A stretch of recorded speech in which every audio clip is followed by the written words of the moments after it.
කොහොමද පත්‍රකාන්තරේ කවුරුත් නැද්ද? පත්‍රකාන්තරේ කවුරුත් නැද්ද? බලු වැඩ කරලා හැංගිලා නේද? කොහොමද පත්‍රකාන්තරේ ලොක්කා? හැංගිලාද?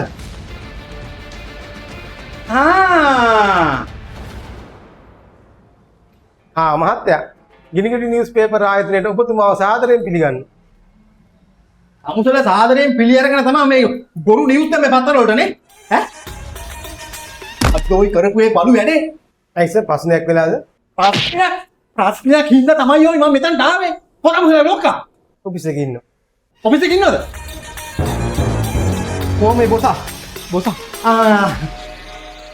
බලනවා පායිසේ මේ කරපු බලු වැඩේ. ඈ? එහෙම කරනවද මේ කස්ටමර්ලට? සර්ට අප ආයතනේ මොකක් හරි ප්‍රශ්නයක් වුණාද? ප්‍රශ්නයක් වුණා නම් සර් ඒක අපි කතා කරලා විසඳගමු. පොඩ්ඩක් වාඩි වෙන්නකෝ මොනවා කරන්නත් කලින්. කතා කරලා විසඳ ගන්න දෙයක් නෑ වයි. ප්‍රශ්නයක් වුණා. ඒ හින්දා මම මෙතනට ආවේ.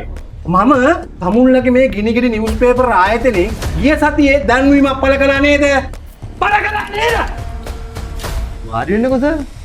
අමුසල වැරදි කළාද අපි වාඩි කරවන්න හදනව නේද? මම වාඩි වෙන්නම්කෝ. වාඩි වෙලා මම මේ ප්‍රශ්නේ කතා කරන්න. හරි සර් දැන් සර්ගේ ප්‍රශ්නේ පැහැදිලිව කියන්නකෝ. මේ අයිසේ සර් මම ගිය සතියේ තමුන්ලගේ මේ ආයතනෙන් දැන්වීමක් පළ කළා. ඒ දැන්වීම දැකලා ලංකාවේ වටේම ඉන්න ගෑනු ඇවිල්ලා අපේ ගෙදරට. වැඩිපුරම ඇවිල්ලා ඉන්නේ අඹේවැල පැත්ත ගෑනු. ෂා නියමයිනේ. නියමයි. අමුසෙන් අමු කැවිලද ඔයි? මොනවා? සර්ට මාර ප්‍රශ්නයක් නේද වෙලා තියෙන්නේ. එන ගෑනු ඔක්කොම මට බැන යන්නේ. මට දැන් ගෙදර ඉන්න බැරි තත්ත්වයක් උදා වෙලා තියෙන්නේ. ඕ මයි ගෝඩ්. සර්ට විශාල ප්‍රශ්නයක් නේද වෙලා තියෙන්නේ. ප්‍රශ්නයක් තමයි ඕයි. තමුන්ලට මම කිව්වේ පත්තරේ දැන්වීම පළ කරන්න කියලා අඩුවට ලොරි බොඩියක් විකිණීමට ඇත කියලා. එහෙම නේද? ඔව් සර්.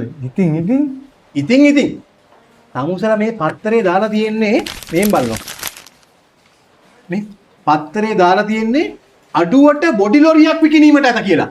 නෑ සර්ට වෙලා තියෙන විශාල ප්‍රශ්නයක් නේ.